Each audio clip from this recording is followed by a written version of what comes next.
কাশীপুরে প্রমোটারের ওপর হামলার ঘটনায় মূল অভিযুক্ত অভিজিৎ মণ্ডল ওরফে রানাকে গ্রেপ্তার করেছে লালবাজার গুন্ডা দমন শাখার পুলিশ।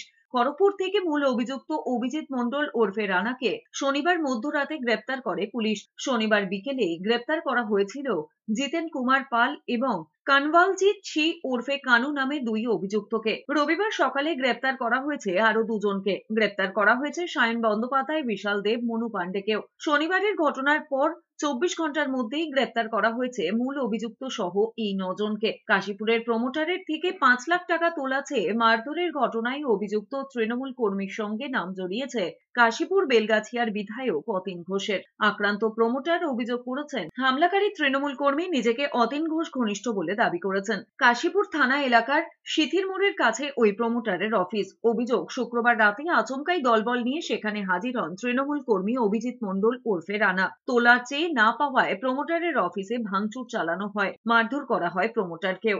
এরপরেই তদন্তে নেমে মূল অভিযুক্ত সহ 6 জনকে গ্রেপ্তার করেছে পুলিশ।